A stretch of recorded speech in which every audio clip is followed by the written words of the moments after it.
उन लोगों ने मुझसे कहा साहब कैसे होगा, हमारी संख्या ज्यादा है। हमने कहा शिफ्ट में कर लो, तुम्हारे घर में रहने की जगह नहीं है तो भाई संख्या नियंत्रित कर लो, और नहीं है सामर्थ्य क्यों बेकार आगे संख्या बढ़ाई। प्यार से मानेंगे ठीक बात है, नहीं मानेंगे तो दूसरा तरीका अपनाएंगे। हमारा काम है संवाद बनाना। आप संवाद से मानेंगे संवाद से, नहीं तो संघर्ष से भी देख लो। बरेली में लोगों ने हाथ आजमाने का कार्य किया, देख लिया ताकत क्या होता था। उनका प्रोडक्शन क्या था, कट्टा और बम, यही तो बनते थे ना। आज कट्टा बम को हमने बंद करवाया, अब यहां पे ब्रह्मोस मिसाइल बन रही है। तो चलिए शुरू कर।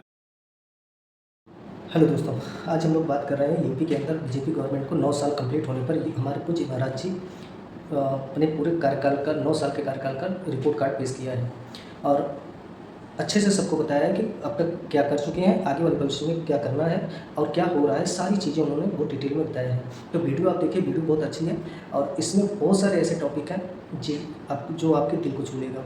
तो जो कहते हैं कि यूपी में कुछ नहीं हुआ, उस वीडियो को जरूर देखें। यूपी में बहुत कुछ हुआ है जो सोच भी नहीं सकते। से पूछते हैं यूपी में इतनी बड़ी संख्या में लोग आज कैसे आ रहे हैं। आप देख रहे हैं ना कितना हमारे पास स्कोप है। एग्रीकल्चर प्रोडक्शन हमारा बढ़ा है, आत्मनिर्भरता के लक्ष्य को हमने प्राप्त किया है। यूपी की आवश्यकता से कई गुना खाद्यान्न उत्पादन कर रहे हैं, वेजिटेबल उत्पादन कर रहे हैं, फ्रूट्स उत्पादन कर रहे हैं, दुग्ध का उत्पादन यूपी के अंदर हो रहा है। एमएसएमई यूनिट हमारी तेजी के साथ आगे बढ़ रही, जो मृत प्राय सा हो गया था, हमने टेक्नोलॉजी दी, पैकेजिंग के साथ जोड़ा, मार्केटिंग के साथ उसको जोड़ा। आज एमएसएमई यूनिट भारत का ब्रांड बन गया है यूपी का, वन डिस्ट्रिक्ट वन प्रोडक्ट के माध्यम से। करोड़ों लोग उसके माध्यम से कार्य प्राप्त कर रहे हैं, करोड़ों लोग कार्य प्राप्त कर रहे हैं। परिणाम सामने आता है। आज ये हमारी ताकत बनी है और मैं जानता था कि बड़े निवेश के लिए उसका बेस चाहिए, लैंड बैंक भी चाहिए, उसका बेस भी चाहिए, उसकी सुरक्षा भी चाहिए। बेस यही एमएसएमई यूनिट बनी है। कोई सोचता था यूपी के अंदर में क्या होता था, उनका प्रोडक्शन क्या था, कट्टा और बम, यही तो बनते थे ना। आज कट्टा बम को हमने बंद करवाया, अब यहां पे ब्रह्मोस मिसाइल बन रही है यूपी के अंदर। ब्रह्मोस मिसाइल देश की रक्षा, आत्मनिर्भरता के लिए। ड्रोन भारत के अंदर, चाहे वह ड्रोन दीदी इस्तेमाल करने वाली खेतों में केमिकल और फर्टिलाइजर के लिए उपयोग किए जाने वाले ड्रोन हो, चाहे वह पाकिस्तान के किसी दुश्मन के एयरपोर्ट को निशाना बनाने वाला ड्रोन हो, वे सब यूपी के अंदर बन रहे हैं। बात तो सही कहा इन्होंने कि पहले के समय में कट्टे और बम बनाते थे और आज के बदलाव देखिए कि ब्रह्मोस मिसाइल यूपी के अंदर बन रहा है। तो विकास तो हुआ है। गंगा एक्सप्रेसवे ले लो, तमाम एक्सप्रेसवे यूपी के अंदर बन गए हैं और ऐसे उद्योग जो यहाँ से यूपी के अंदर से छोड़ के चले गए थे, वो सारे उद्योग अब लगने लगे हैं। लोगों को सुरक्षा मिला है, महिलाओं को, बच्चियों को, व्यापारियों को, सबको सुरक्षा दिया है। आप ये वीडियो देखिए, आपको वीडियो बहुत मजा आएगा देखने में। पूछते हैं साहब आपके यहाँ यूपी में क्या सड़कों पे सचमुच नमाज नहीं होती? मैं कहता हूं कतई नहीं होती है, आप जाके देख लो, नहीं होती है। अरे सड़कें चलने के लिए है या कोई भी व्यक्ति आकर के चौराहे पे आके तमाशा बना देगा? क्या अधिकार है उसको सड़क रोकने का? आवागमन बाधित करने का कौन सा अधिकार है? जहां उसका स्थल होगा वहां जाके करें। उन लोगों ने मुझसे कहा साहब कैसे होगा, हमारी संख्या ज्यादा है। हमने कहा शिफ्ट में कर लो, तुम्हारे घर में रहने की जगह नहीं है तो भाई संख्या नियंत्रित कर लो, और नहीं है सामर्थ्य क्यों बेकार आगे संख्या बढ़ाई जा रही। और ये चाहिए आपको कि अगर आपको सिस्टम के साथ रहना है तो याद करना, हम उन नियम और कानून को मानना शुरू करें। कानून का राज होगा, कानून के राज को सबको समान रूप से लागू करेंगे। नमाज पढ़नी आवश्यक है, आप शिफ्ट में पढ़िए, हम उसको रोकेंगे नहीं, लेकिन सड़क पर नहीं। सड़क चलने के लिए एक आम नागरिक के, एक बीमार व्यक्ति के लिए, एक आम नागरिक के लिए, एक कामगार के लिए, एक कर्मचारी के लिए, एक सामान्य नागरिक के लिए, एक व्यापारी के लिए हम सड़क को बाधित नहीं करने देंगे। सरकार का नियम सार्वभौम है, सबके लिए समान रूप से लागू होता है। हमने सबको कहा, हमने कभी नहीं चलने देंगे, अराजकता नहीं सड़कों पे फैलने देंगे।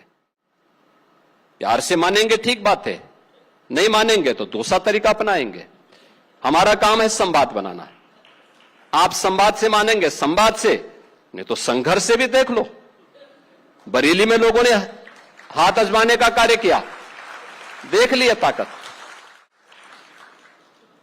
इसलिए सरकार उन सिस्टम के साथ पूरी व्यवस्था को जोड़ना चाहती है। क्या बात है सर, क्या बात है सर, क्या बात है। ये सही बात है, यूपी में रोड चलने के लिए होता है, कहीं भी रोड चलने के लिए होता है, ना कि उस पर किसी भी तरह की कोई भी कार्यक्रम या कोई वर्ग विशेष के लिए उपलब्ध कराया जाए या नमाज़ पढ़ने के लिए, तो ऐसा कुछ भी नहीं होना चाहिए। रोड पे रोड चलने के लिए होता है, कोई बीमार इंसान फंस जाता है रोड पे, ऐसे किसी लोगों की जान चली जाती है, ऐसे पता नहीं कितने लोग मर जाते हैं। तो रोड चलने के लिए योगी जी इसमें कुछ भी गलत नहीं कर रहे हैं और बहुत अच्छा चीज़ है। ऐसे लोगों को सही करना तो हमारे पूज्य महाराज जी को बहुत अच्छे से आता है। आगे वीडियो देखिए, वीडियो बहुत अच्छी है।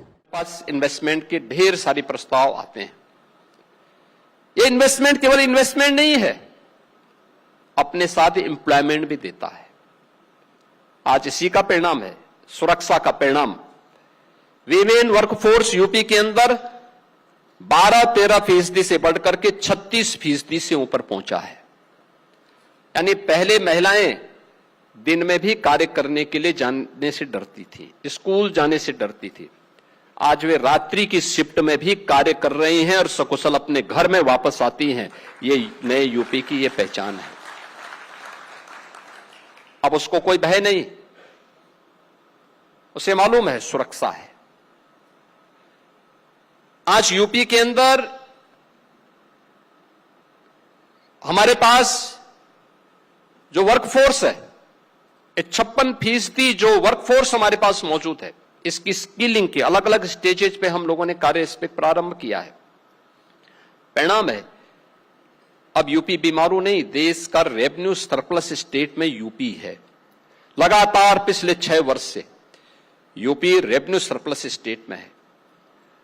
अब हमें पैसा नहीं चाहिए, लेकिन बैंकर्स हमारे साथ आते हैं, साहब हम पैसा देना चाहते हैं। हम कहते हैं जब हमें पैसे की आवश्यकता थी तब आप हमारा फोन नहीं रिसीव करते थे। आज हमारे पास आने की आवश्यकता नहीं, हमने अपना इतने रेवेन्यू रिसोर्सेस हमने यहां पे पैदा कर दिए हैं कि अब यूपी को किसी के सामने हाथ फैलाने की नौबत नहीं आएगी और अनलिमिटेड पोटेंशियल के स्टेट के रूप में यूपी अपनी एक शानदार यात्रा के साथ आगे बढ़ चुका है। मित्रों, करने की इच्छा शक्ति होनी चाहिए और सब कुछ हमारे पास था, पहले भी था। और मैं मानता हूं यूपी का नाम ऐसे ही यूपी नहीं रहा। यहां की राजनीति ने, ये जातिवाद की राजनीति ने, ये परिवारवादी राजनीति ने, ये भेदभावकारी राजनीति ने उत्तर प्रदेश को बीमारू बनाया था। इसने यूपी के नौजवानों के सामने पहचान का संकट खड़ा किया था। इसके कारण उत्तर प्रदेश का हर नागरिक अपनी पहचान के लिए मोहताज रहता था, जबकि यूपी के अंदर वह सब संभावनाएं पहले भी थी। यूपी जैसा कृषि का क्षेत्र किसके पास है देश और दुनिया में? अकेले यूपी एक राज्य है जिसके पास 86% से ज्यादा लैंड सिंचित है। दुनिया के अंदर कहीं नहीं मिलेगा।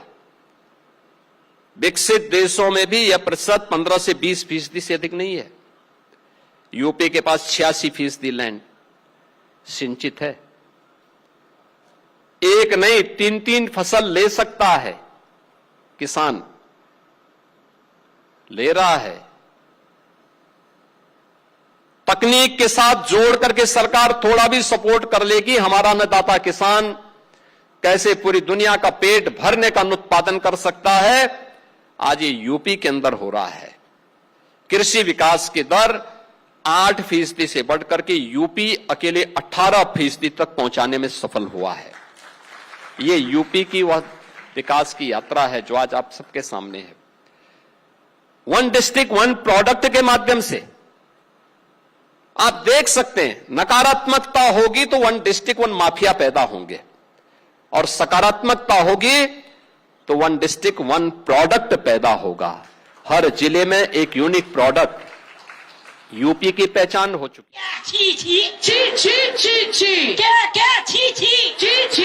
वीडियो अच्छी लगी हो तो प्लीज़ कमेंट करिए, शेयर करिए और लोगों से साझा करिए।